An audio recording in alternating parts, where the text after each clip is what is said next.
Well, imagine never having to worry about hurricanes and energy impact. Imagine never having to gas up your car again or recharge your cell phone. An endless supply of energy that does not harm the environment and won't cost you a dime. In fact, it comes from thin air. My next guest says the technology exists. Here to explain how it works is Sean McCarthy. He's CEO of a company called Storn. It's a technology firm based in Ireland. Good to have you, sir. Good evening. This almost sounds too good to be true. Now, I know you're a genius, but if you could explain it in layman's terms for me. What we've done is, about 3 years ago, we developed a way of constructing magnetic fields so that when you travel around the field, you suffer a net gain of energy. This energy, we have proven over the years, doesn't come from any other source. What that means in terms of a product is quite literally that, you know, if we deploy this as a replacement for your car engine, you'll never have to put gas into your car. We replace a battery in your cell phone, you'll never have to recharge your phone. But where is the energy coming from, Sean? Literally, there has never been an identifiable source for the energy. What this technology is doing is directly contradicting one of the basic laws of physics, the principle of the conservation of energy. So what we did last week is to issue a challenge to the world of science, to ask them to come and to test it and to let the public know that this technology exists. So, and they were impressed by what they saw. There's something about the magnetic images or presence that makes this work. My immediate reaction to that was, is there any hazard, danger, cancer-causing type vulnerability here, anything like that? No, I mean anything that has electrical energy in it generates a magnetic field. The kind of magnetic fields we're looking at here are very low level, and the technology itself is shielded, so there's no discernible magnetic field outside of the technology itself. Our key focus at the moment is to start a process of very in-depth validation from the scientific world, which will start later this year, and we expect the results of that to be released towards the end of next year. You realize if you're onto something, Sean, you've driven the automobile business out of business and a host of others that depend on battery and fuel juice.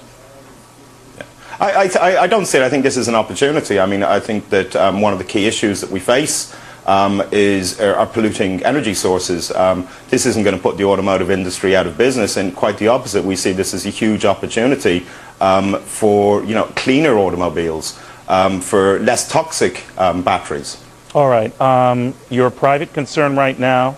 You're deliberately not doing this to raise money, just to increase professional recognition, by which you can later on get funding, right?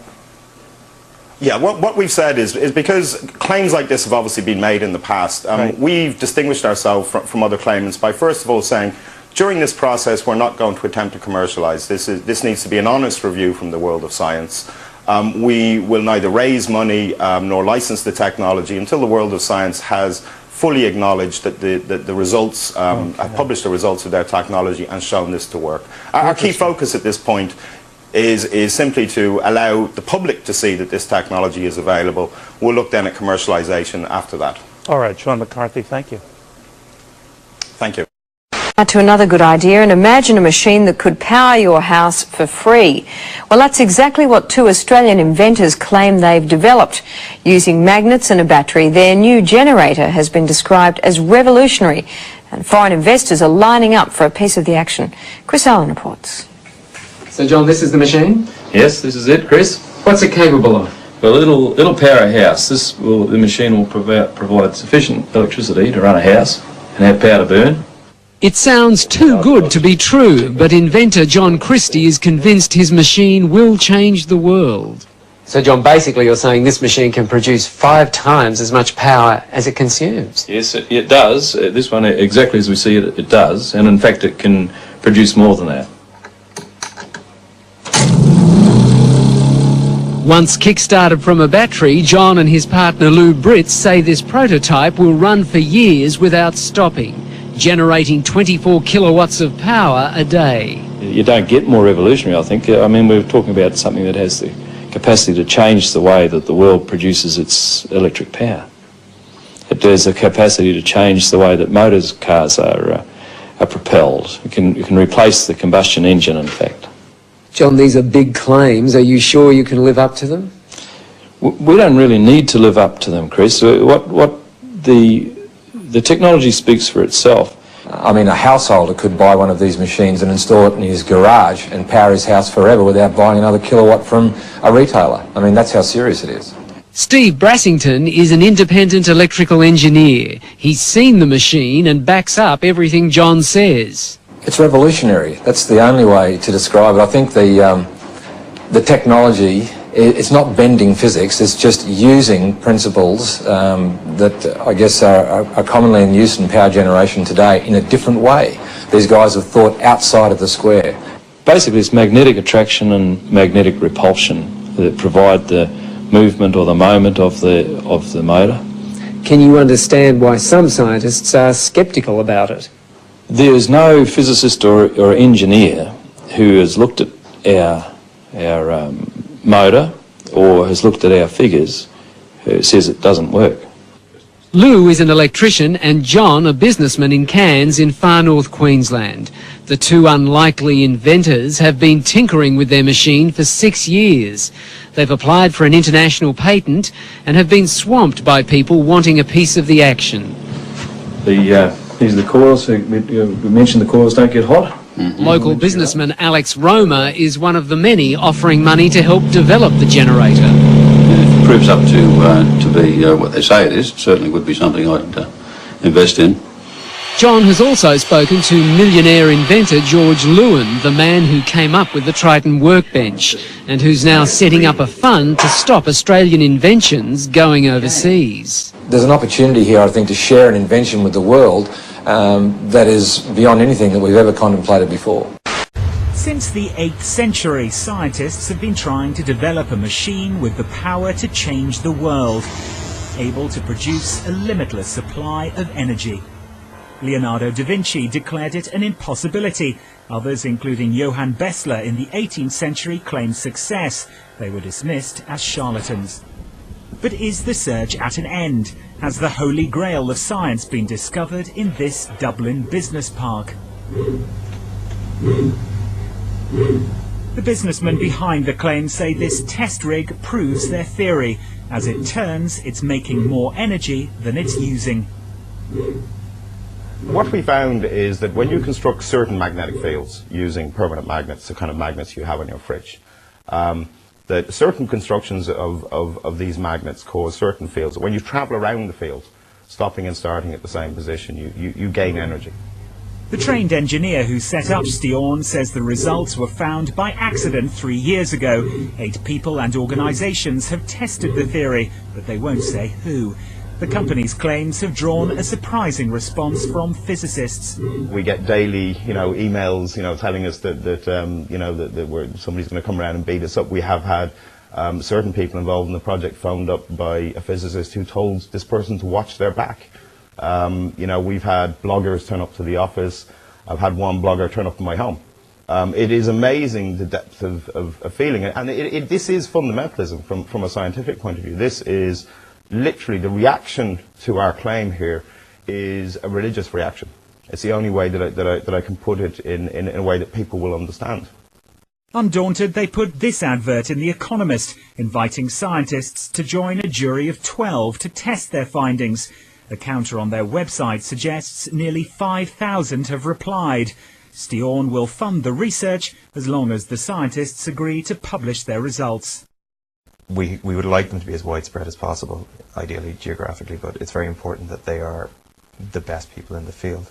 There's no value in us doing this and then ending up with a jury that we can be told, well, actually they're not the most qualified people. So we have to get the most qualified people we can get. Otherwise it won't hold water. But why are so many so sceptical? Because it challenges the very foundations of physics. There are 2 fundamental laws that we consider in thermodynamics, the laws of thermodynamics. And the first law says that you cannot create or destroy energy. And you can only convert it from one form to another. And the second law of thermodynamics says if you put energy into a system, you can't get all of that energy out. But there's always a possibility that we will find something extraordinary. But I have to say I'm a bit sceptical that we are going to find something that will break all the observed laws. The testing could take years, but it's still a high-risk strategy. Steorm staff know they face global ridicule if the verdict is damning. The prize for success is a priceless patent, which would end our dependence on oil and potentially extinguish poverty, famine and drought. Now the jury must deliberate. Robert Nisbet, Sky News, Dublin. Lonnie Johnson is what you would call a prolific inventor. The engineer holds more than 100 patents, inspired to create ever since he was a child. I was always curious about how things worked. I would take my siblings' toys apart to, sometimes I put them back together, sometimes I use parts to make something else totally different. When he was a teenager, Johnson won an engineering contest with a robot he built while growing up in the segregated South. We were the only black school represented, but Linux was such an impressive piece of work that we were able to walk away with first place. Years later, as an engineer for NASA's Jet Propulsion Lab, Johnson helped design the Galileo mission to Jupiter and the Mars Observer projects. But Johnson's biggest claim to fame was engineering this toy, the Super Soaker squirt gun. More than $1 billion in sales later, Johnson had the resources to work on his real life's mission, finding ways to power the world without polluting it. That was my strategy because I was having a lot of trouble getting investors or people to support the research that I wanted to do in the hard science area. The engineer started 2 companies, located them in what was once a blighted Atlanta neighborhood, and hired fellow scientists to work on his mission. We've done some things at the research level that a lot of people have predicted were impossible and could not work. Johnson and his team spent 7 years developing this lithium-air battery. A battery, he says, provides 10 times more energy than the most powerful batteries now on the market. Whereas the auto industry now is trying to get to 100 miles on a single charge, you'd actually be able to charge your car and drive up to 1,000 miles on one charge nonstop. So that would eliminate the reservation that a lot of people have about electric cars. Johnson has tested the battery's ability in the lab time and again. But in order to get the battery to work in an electric car, it needs to be larger. And scaling it up takes big money. We could actually put it in a car and drive a car, I'd say 12 to 18 months if we had adequate funding. But Johnson says companies with far more resources are starting to catch up. Now we've got large entities like the national laboratories and the IBMs and others who have very deep pockets are starting to focus on this technology. So we've got to run faster to stay ahead. The other potentially world-changing invention he's developed is this engine. The J-Tech converts heat to electricity. Popular Mechanics magazine awarded the J-Tech its breakthrough prize in 2008. And the National Science Foundation has said the J-Tech has, quote, a good chance of being the best thing on Earth. It took us a while to convince people that even the engine was real and it could work. Johnson says the engine, which pushes hydrogen through a membrane, could power entire cities once it's scaled up. If we had a way of converting heat from the sun to electricity as cost effectively as we can burn coal or gas or natural gas to produce electricity, then we would be using the sun a lot more. This would really, literally change the world if we're successful. Johnson has received some funding from the Department of Energy and support from the Department of Defense, but not enough to get the project commercialized. That, he says, will take several $1 million. Everything depends on resources. I could have an engine working inside of a year at this point. So far, Johnson has mostly gone it alone. It has been a major personal investment the 61-year-old hopes will pay off in his lifetime. If it doesn't, it won't be for a lack of trying. Turn the machine on. Denny Klein fires up his hot new invention. His machine emits a flame that feels only slightly warm to the touch. But watch what happens when he touches anything else. Instantaneously, I can burn a hole right down through the center of that brick. The flame instantly turns hotter than the surface of the sun. Heat so intense it takes only seconds to literally burn a hole through charcoal.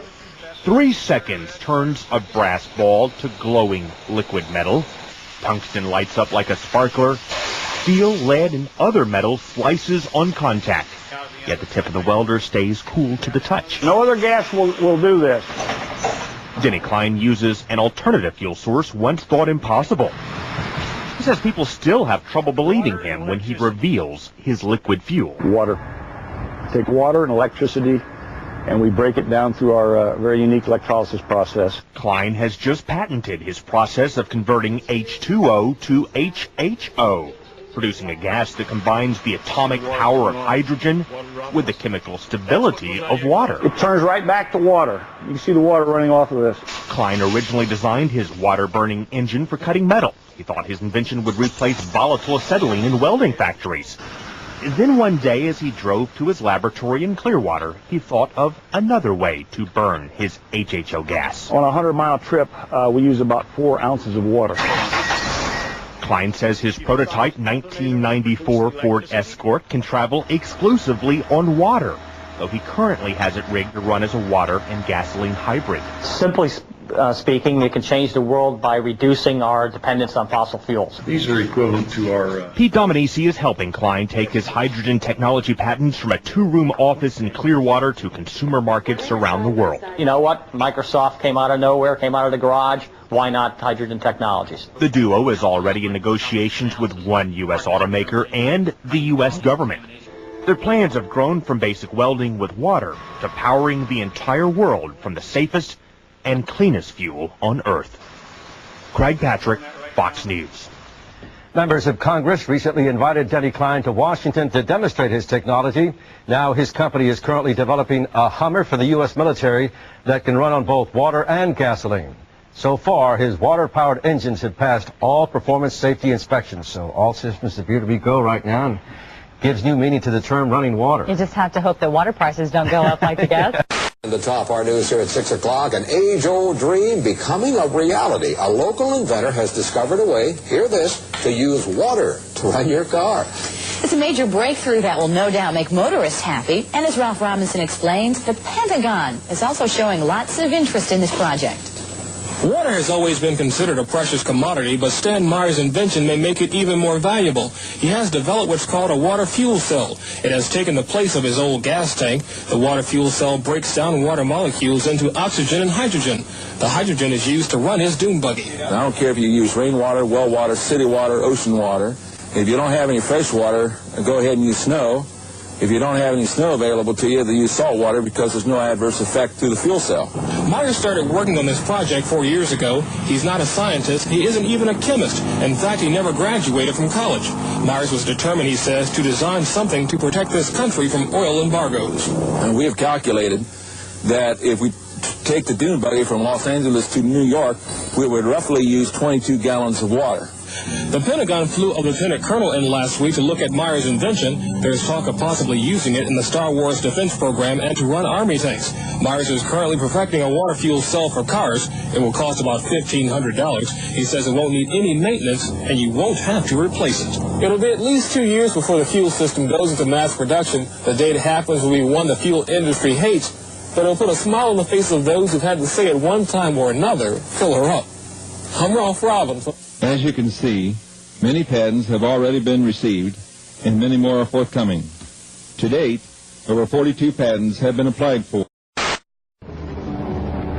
Right now, we have the entrenched energy monopolies and cartels. You know, we have OPEC, and we have the 7 sister oil companies that control all the oil and energy.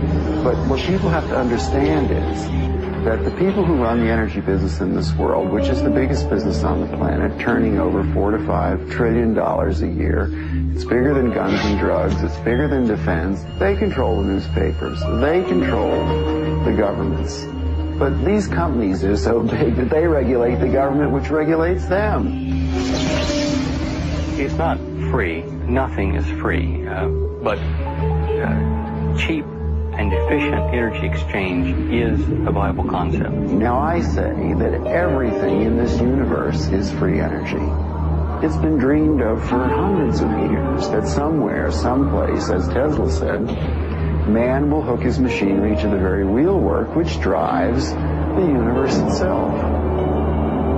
The history of science is the history of the suppression of great inventions. A few classic stories. Nikola Tesla Nikola Tesla is regarded as the founding father of free energy. His astounding developments in the generation of alternating electrical current are still being used today.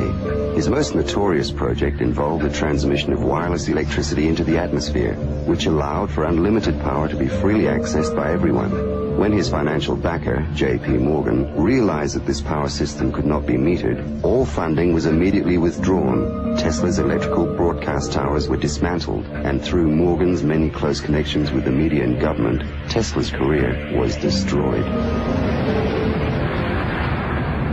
In 1977, Bruce De Palma unveiled the first prototype of the N machine, an electrical generator which uses rotating magnets to generate up to 5 times more power than it takes to drive it. I know about the fact that the Japanese government and the Indian government have ongoing projects to produce N machines for domestic power. My partner is Paramahamsa Tiwari, who is the director of the Nuclear Power Corporation of India, which operates all the nuclear plants in India. In late 70s, I learned from Bruce De Palma that he had carried out certain crucial experiments by rotating electromagnets. Tiwari tested a prototype based on De Palma's N machine under laboratory conditions. The results were deemed too impressive, causing disbelief and suspicion among conservative government officials and the power consortiums that backed the project. Tiwari was forced to abandon the project completely. It's a major breakthrough that will no doubt make motorists happy, and as Ralph Robinson explains, the Pentagon is also showing lots of interest in this project. U.S. inventor Stan Myers released his water-powered car engine in 1988. The Pentagon flew a lieutenant colonel in last week to look at Myers' invention. There's talk of possibly using it in the Star Wars defense program and to run Army tanks. Myers found it virtually impossible to secure financial backing after certain Pentagon officials paid him a visit. A number of similar inventions were developed and tested all around the world. My best friend was killed over this matter. There's a chap here, about 10 minutes away from here, driving. He has been running his car on water since 1986 with the government's permission, provided that he keeps his mouth shut. And with regular intervals, using his own words, they keep warning him to keep his mouth shut. One of our colleagues who have been running car on the water for the 10-year period now, he reckons that it's 26 times more powerful than petrol.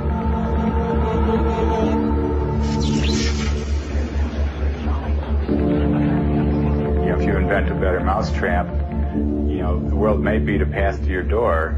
If you invent a free energy machine, there'll be a path beat to your door, but you don't want those people there. One of the pivotal people that I encountered early in my career was Edgar Mitchell, the astronaut. Edgar J. Mitchell, an Apollo mission astronaut, founded the Noetics Institute in Southern California. The Institute's charter was supposedly to develop alternative energy systems by attracting inventors from all over the country. Mitchell became extremely interested in De Palma's N machine. He made De Palma a paltry offer to buy out the invention, which De Palma naturally refused. He said to me that if I ever tried anything on my own in California, I would get my head blown off. So I was scared to death. The CIA operates through various very innocent-looking fronts to find out what people are thinking and what they're inventing. Now, what's more innocent than a benign institute founded on transcendental principles to help New Age inventors bring free energy into the world?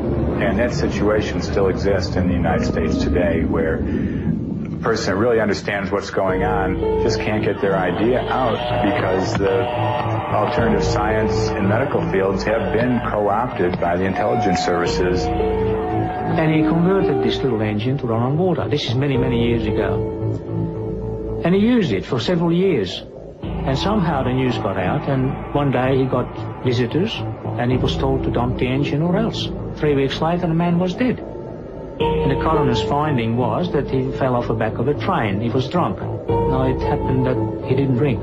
Even Dr. Townsend T. Brown, the electrogravitic research scientist, has on his 16-millimeter film of his lab test, which we've got here, he has guys with the black suits and black hats come into the place. You can see where the legends come from. I mean, these guys come in and they look like, you know, Bad Bart, the black man. I mean, it's classic, and these things do happen.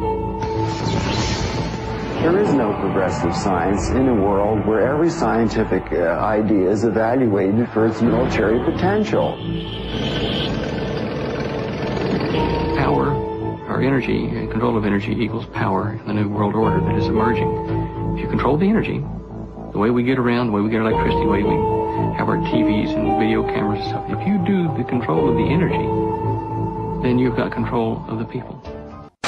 This demonstration here of the objects vibrating was caused actually by self-resonation of what they call ferromagnetic and piezo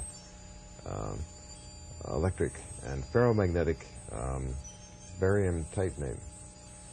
And this was used in the Army for levitation experiments.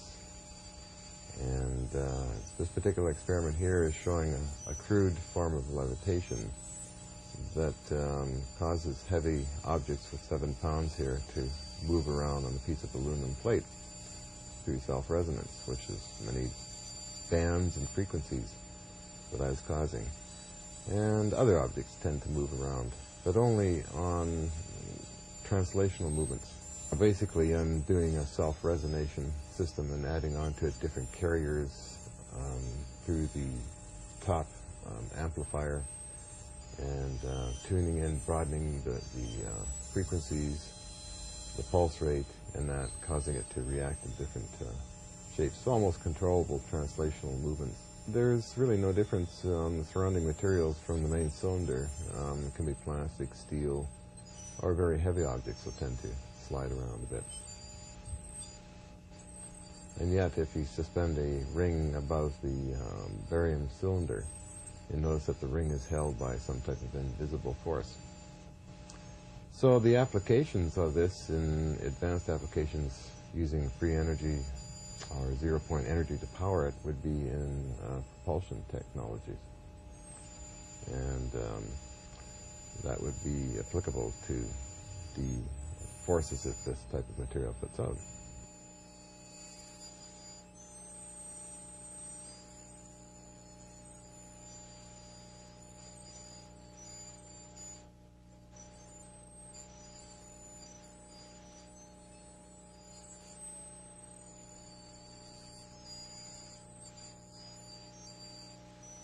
The objects you're seeing moving there is a form of levitation by translational movement, meaning that the objects become lighter and can float around. The heaviest being the barium cylinder that you see there with the 2 wires coming out of it. Tends to slide around on 7 pounds of its own weight. So that's basically what you're seeing. The physics of it is self-resonation through a power amplifier and broad and narrow bands of electrical energy going into this crystal. The long-term applications could be used in space propulsion and perhaps in medical research and metallurgical research. Well, microphones actually are made out of the same material as the large cylinder of barium titanate, and there's a self-resonation effect taking place there. And that goes through the amplifiers, and then I broaden and narrow the bandwidths and add pulses in that to create the effects you just seen.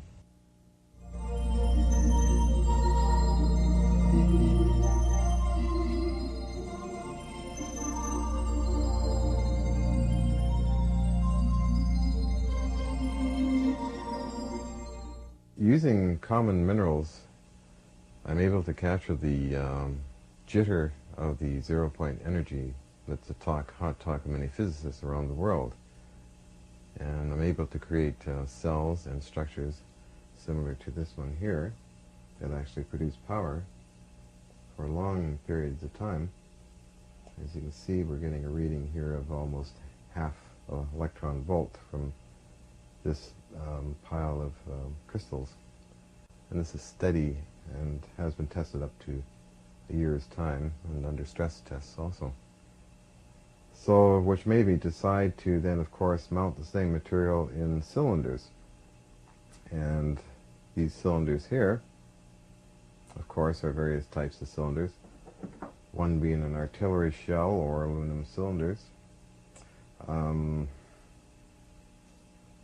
could take this one here and do a reading on him. And actually you cannot see that, but we'll try here.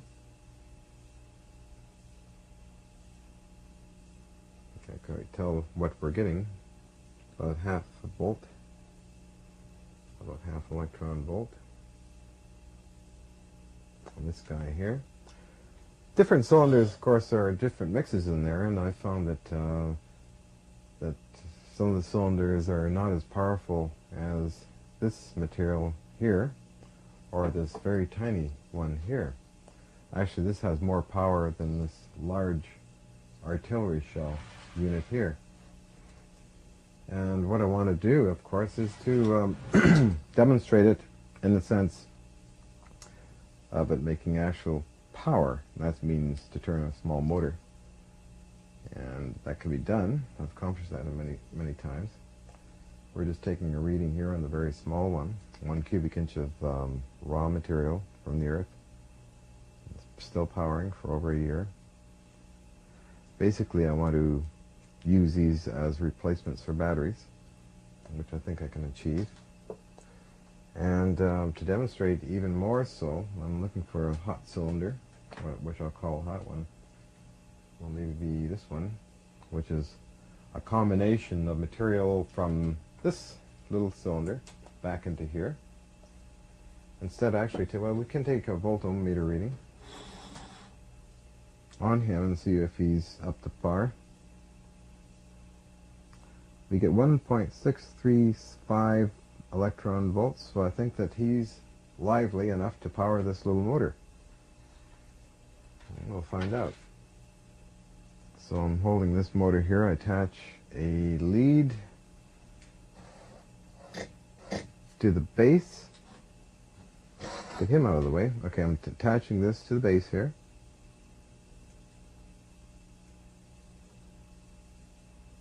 Another lead to the top, and it should spin, which it does. So yeah, basically, this kind of material powering motors. Of course, it's a very small motor at this time, but scaled up in larger amounts of material, can power up to several horsepower if needed. So that basically is sort of the secret to the energy crisis, in my opinion anyhow. It's using ordinary materials, non-toxic, that will interface with zero-point energy in space and time.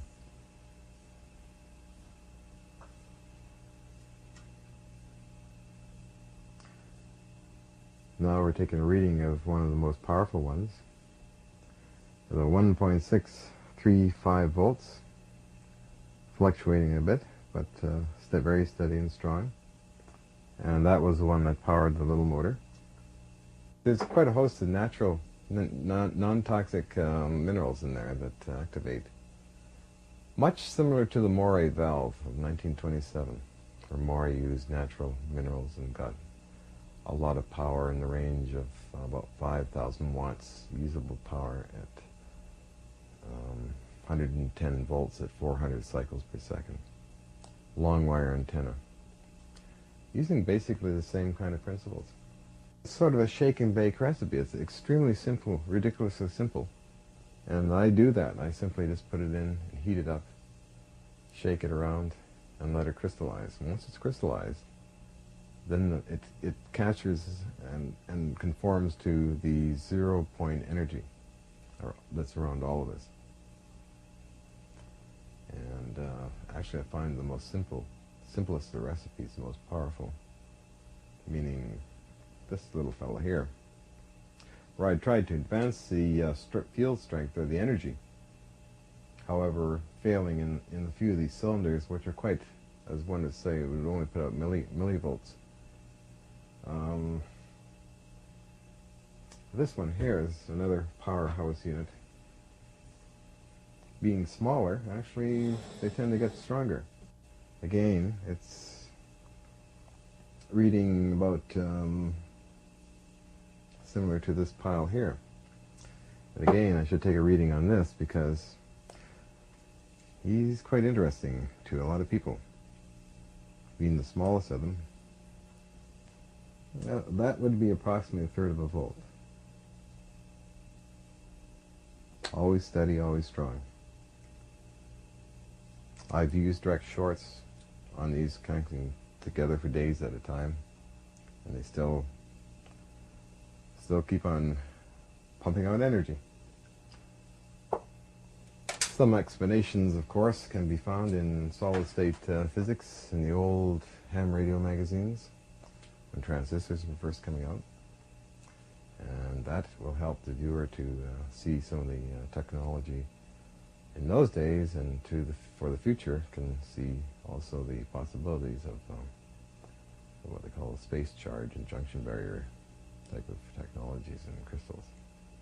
The interesting aspect of this technology is that these cells, crystalline cells, can be put in series and parallel to add up voltage and also add up amperage.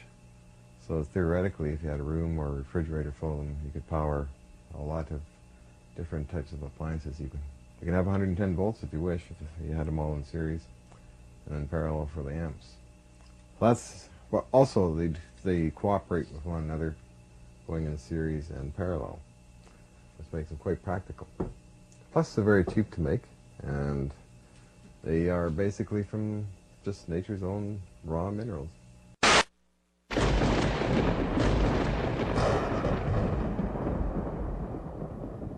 I've done better than that.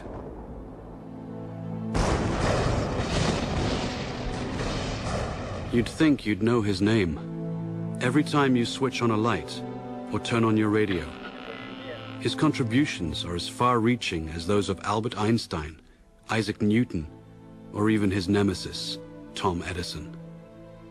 This mysterious, tall, dark Serbian invented alternating current, wireless communication, the modern electric motor, basic laser and radar technology, X-rays, neon, robotics, remote control, and cellular technology.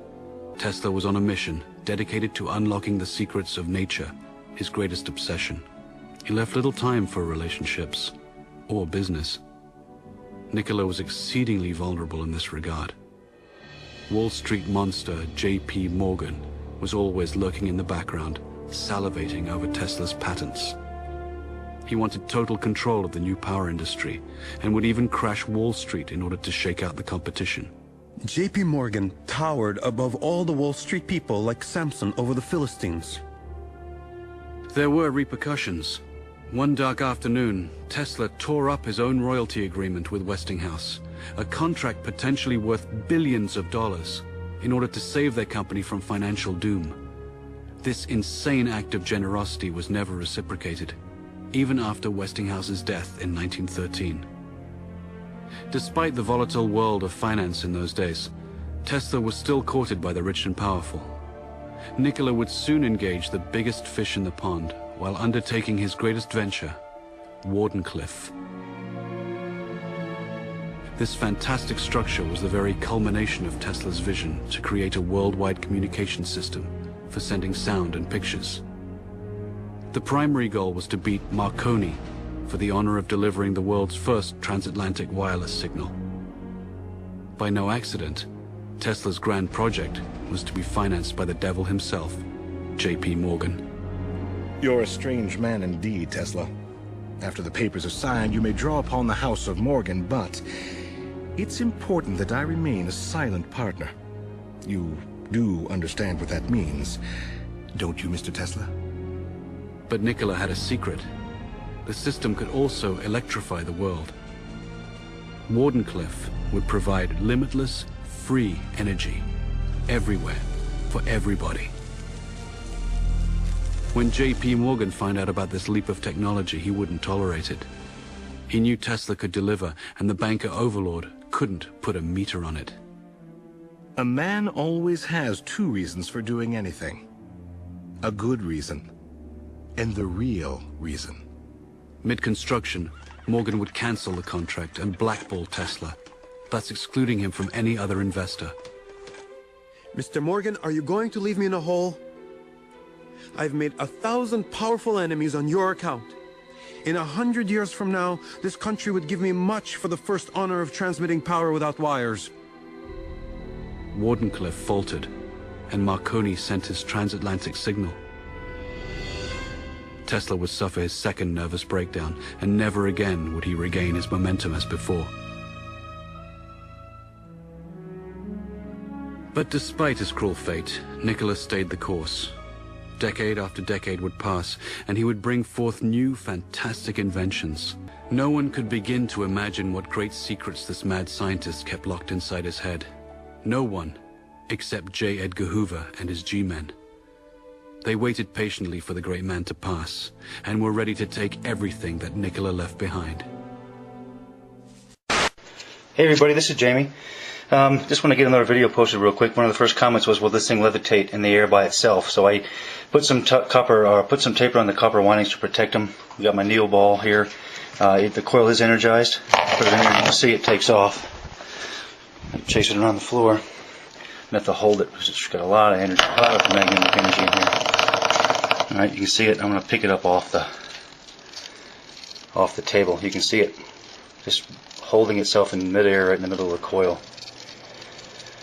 And it's spinning rapidly, pretty much the same as you saw in the Rodent Coil FX5 video. It's spinning just as fast. You don't really hear it because it's basically it's floating in midair. Let's see if I can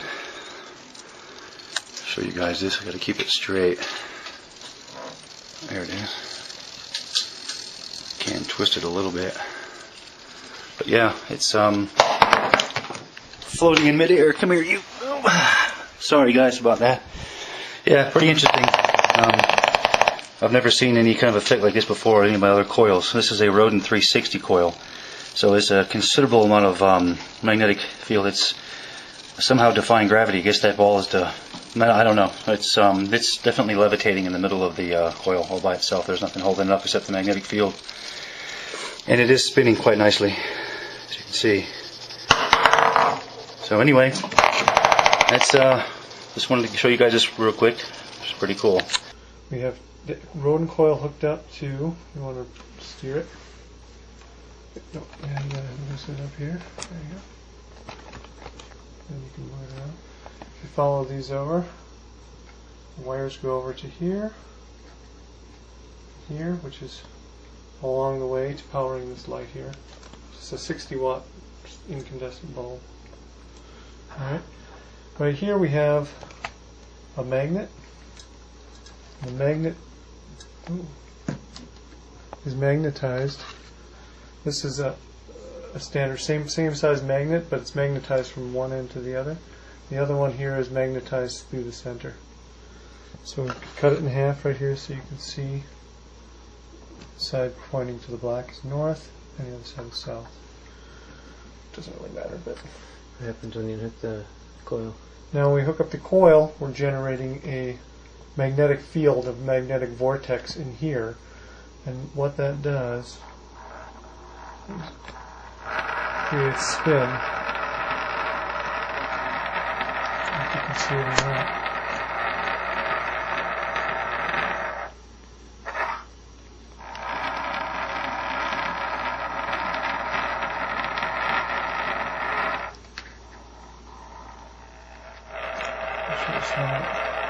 There's nothing to do with that, but you can see clearly that it's spinning. Trying to keep up with the frequency. So hearing about this one, so we'll take that out of here. It's the north and south. Oh, where's that other north and south one that we have? The north with the N on it. That was the one. There it is. There it is. All right, here we got north marked. We can show that. And south is the other end. So I'm going to put that down there, and this time north-south.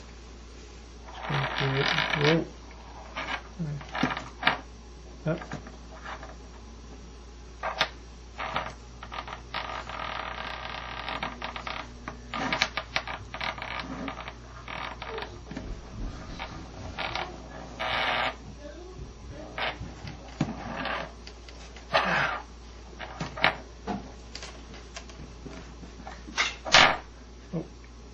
We'll just try to get it to... I don't know if you can see it or not.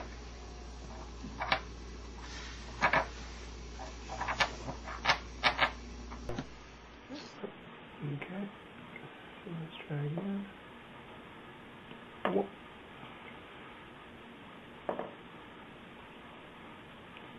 Whoa. It doesn't want to go that way.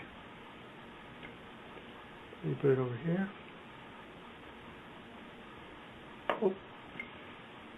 Now what's interesting is if you change the... I'm going to take this transformer, I'm going to flip it around to go the other direction, the current. Same effect.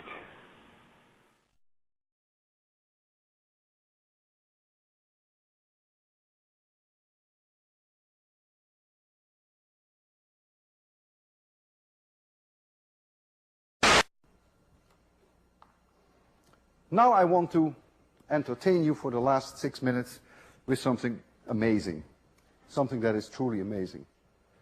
And it is a form of a battery that is mind-boggling. And the battery is right here on my left, on your right. It is a battery that produces an enormous potential difference. 10, 20 kilovolts. You see a schematic here on the transparency. You have a bucket of water here on the top, and you have glass, and the bucket of water is hiding behind here. It's not that because we hide it from you, but that's the best place to be. And you see plastic tubing coming down, and the water can run out on the right, and it can run out on the left. It runs out here. There is some paint can, no top and no bottom. And you see this paint can here. It's completely open. There's a letter A. And there's another paint can on the right. There's a letter B. It's a conducting can. This is also a conducting can. And this water runs into another conducting trash can. And this water also runs into a conducting trash can. And now comes a key point. That this conductor here, A, is connected through a conducting wire with C, and the conductor B, the paint can, is connected with a conducting wire to this trash can D. You let the water run for a while, and you will see between these 2 points here, sparks. Even when the points are as far apart as, say, 5 millimeters, when you're talking about at least a potential difference of something like 15,000 volts, you will see the sparks. And you wait, see another spark. And you wait, and you see another spark. So this is a power supply. And there must be energy coming from somewhere. And so problem 4.1, which you haven't seen yet on your fourth assignment, is asking you how this works. I will demonstrate it today, and I will come back to it later. The way it works is actually quite subtle, but I want you to think about it. It's a remarkable battery, a remarkable power supply. As the water starts running, I want to draw your attention to the fact that you can almost anticipate when the spark occurs. Because the water, at the very last, is beginning to spread. It doesn't come out anymore just like a narrow cylinder, but it begins to spread. And then comes the spark. And then it goes back to running normally, and then slowly in time it will spread, and then comes the spark. So let us get it going. You have some light here. Marcos and Bill spent a lot of time getting this going. Marcos, do I have all my lights the way you want them? You're happy with that. There you see the 2 balls, which are really here. And let's first look at the sparks. So I will start the water running now.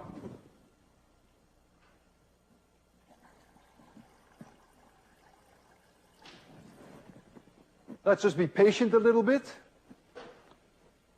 And let's see where we see in spark. Did you see one? Did you see the spark? Well, you were not looking. Man, you're paying for this. Look at the Look at the two balls. Give it some time again. Have to charge up. I can already anticipate it's coming up. It's coming up. Yeah! Did you see it? 15,000 volts. Let's give it a little bit more time and then we'll take a look at the water flow, which I can see. I'm close. But we can make you see the water flow. Look again. It's coming up. Did you see it? I could see it coming up. I can make you listen by having my microphone near the water, and you can hear this water running. Familiar sound to all of us. And now the sound changes. You hear change, and there's a spark. Once more.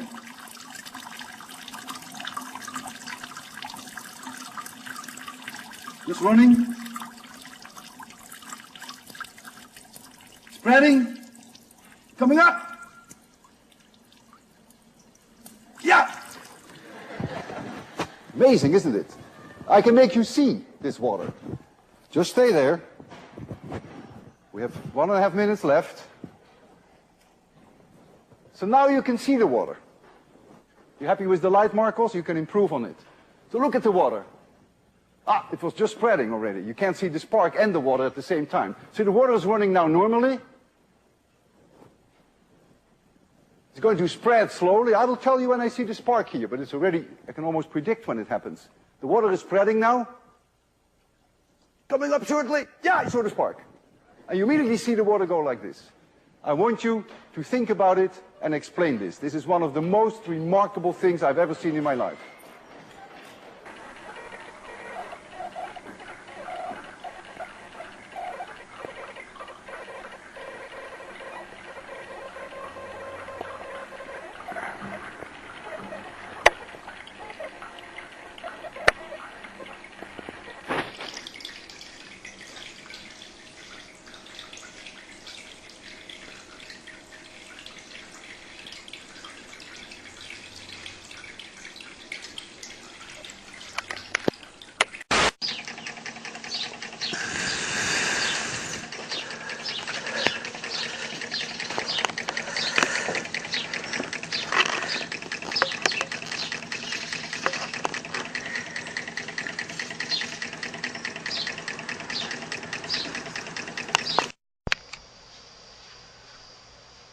What we have here is a cup of boiling hot water.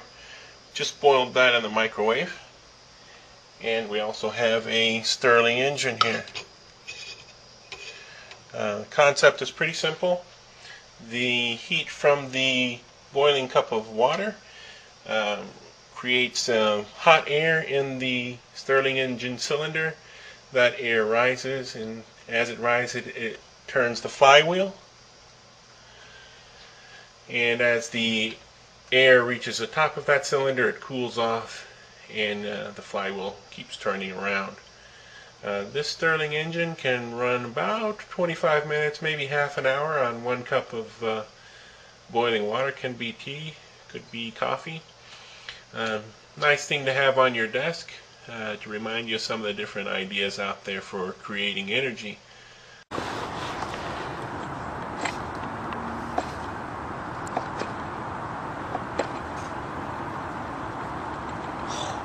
All right, starting. Let's see here. The stream point 3.5.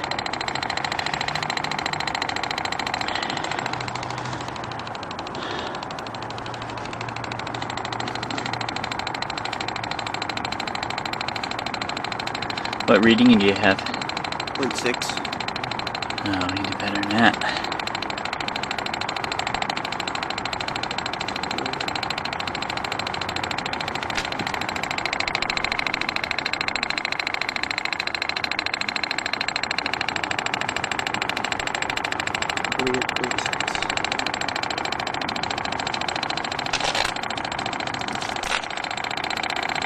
No, there it is.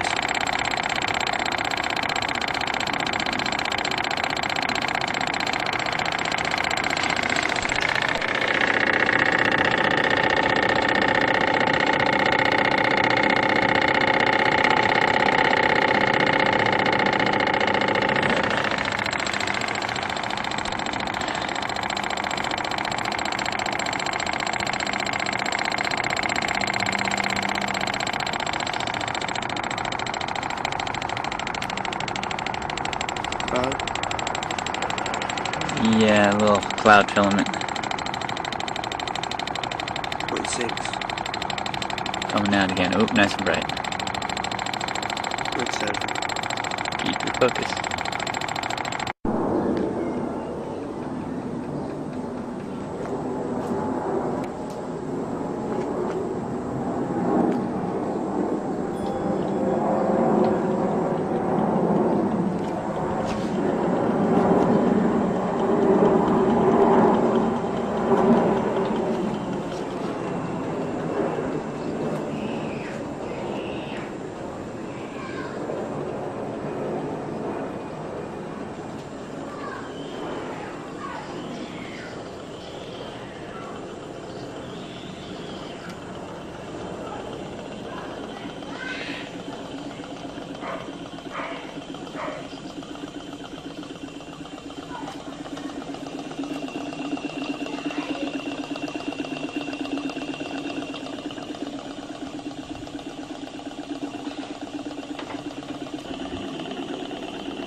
You are looking at a new battery technology that was released at this year's Consumer Electronics Show in Las Vegas, Nevada.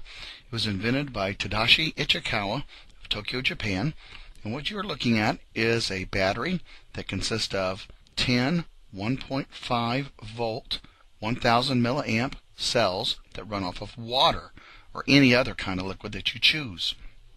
What is unique about this is he's been able to take the 1.5 volt cells, put them in series, get 15 volts of DC power out of them, and run it through a converter-inverter, and get 110 volts of power to run small household appliances such as lights, radios, and TVs. As you notice, it has a 12 volt connection there in the back. And as I'm swinging around here, I'm going to show you what one of the cells looks like. This is upside down. The top is the contact there. And as you would flip it around the other way, as I'm getting ready to do here, you will see that's where you put the liquid in, right there in the bottom. So all these cells are sitting with the open side up. And again, it runs off of any kind of liquid, has a 10-year shelf life, and it produces 110 volts of current. Quite a very unique product. Look, Boney here again. I've just made these batteries out of water and Miracle Grow in them. I've done the copper and zinc arrangement. I've done it a little bit different, if you can see.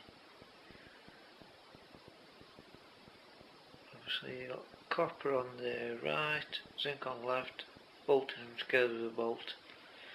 Right. There's actually two batteries here. There's 14 pots there. That's producing around about 13 volts nearly. And then there's another row, same again, about 13 volts nearly. And I've wired them both in series so they're giving exactly here, you can see the meter, 12.97 volts altogether, but the ampage should be quite high on this. Right, I mean, this is my 1 watt LED bulb, which you've seen before. It's not lit at the moment. Right, this is just one bank of batteries. This is. There we are. You can see it lit up. Now the voltmeter's just dropped down a little bit. Should drop down a bit more than that really. Right. So that's lit.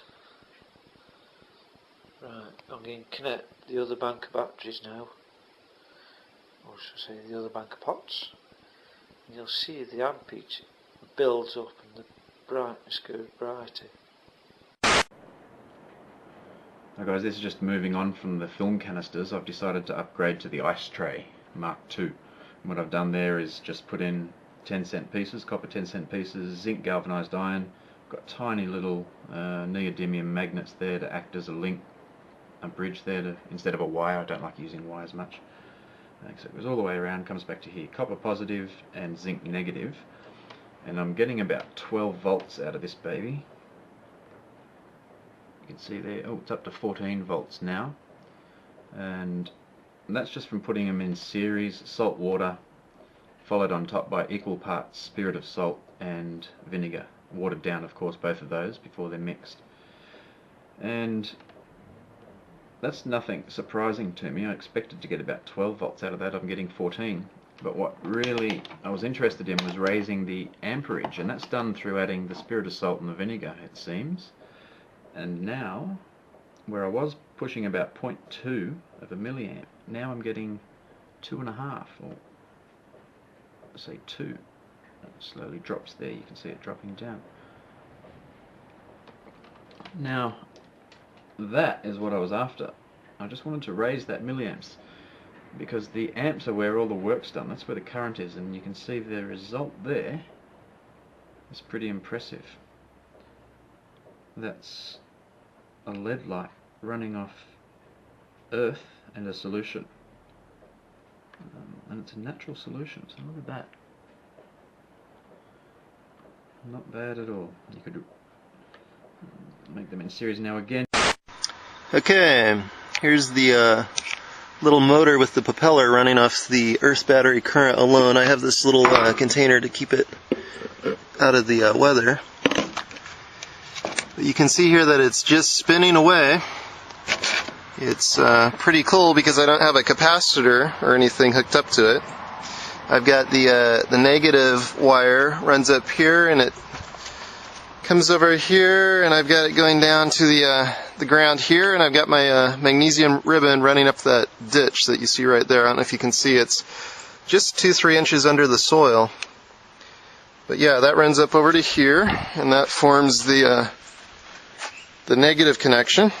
And my positive line runs across here. I have them going into the ground set at 24 feet apart. But my positive goes into the ground here. You can see the copper pipe here, and attached to that copper pipe I've run right now about 12 feet of copper wire, and that really jumped my milliamps up. I'm now at 21 milliamps.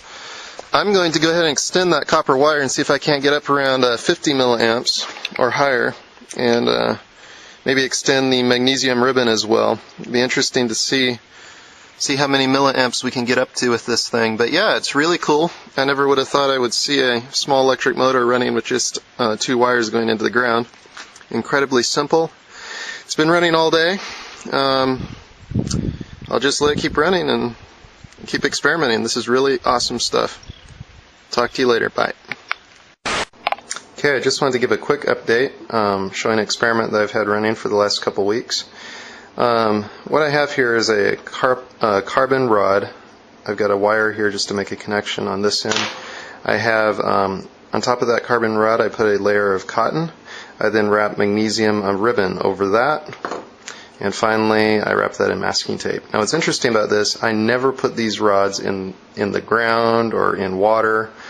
The only electrolyte I have working here is the air and the air humidity. So this little thing has just been lighting this LED continuously. It has not gotten dim in any way. I'm pretty excited about it. This ought to last a really, really long time considering air is functioning as the electrolyte. It's great because it's the first time I've built something like this and not had to put it in the water or in the ground or something. So I plan on pursuing this a lot further. Okay, here's an update on my air batteries. I've continued to improve these. I've made a few changes to them. I will make a how to make the Laser Saber air battery video shortly with my latest improvements. But I've been testing this single air battery for the last 3 days. I've not put it in any water during that time.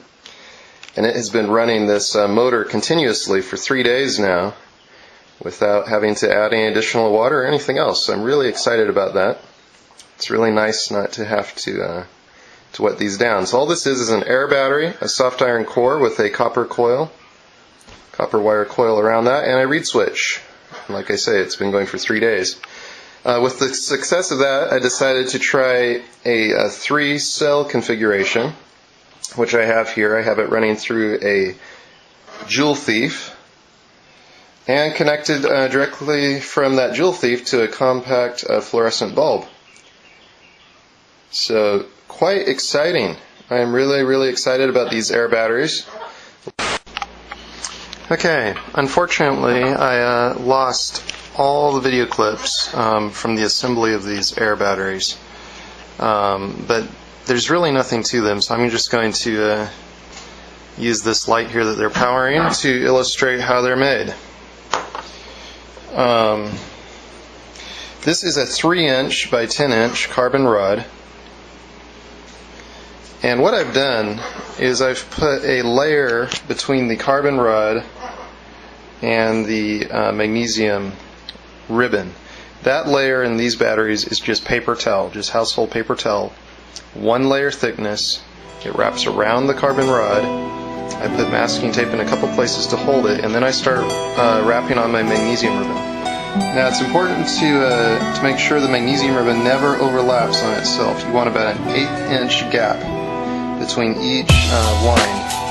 If it touches itself, you won't get as much current out of your air battery. Terminal, I've drilled into the center of the carbon rod and put a copper wire there to connect my positive terminal. Now these will run like my magnetic motor and stuff just straight off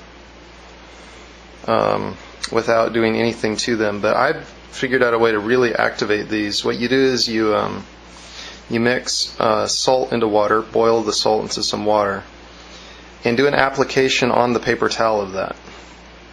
And that will really bring out the power in these cells. It doesn't seem to destroy the magnesium ribbon at any rapid rate at all that I've noticed. At the Sequoia Symposium gatherings, I learned of inventors who claimed they were using the torus dynamic as the basis for devices that generated energy without combustion. This revolutionary development, accessing what's sometimes called zero point or radiant or free energy, is now being called most simply new energy technology. Given that so much of the suffering in our world is the result of lack of access to energy, I realized that free, unlimited, clean energy would be one of the greatest breakthroughs in history. It could not just improve, but actually transform the quality of life on this planet.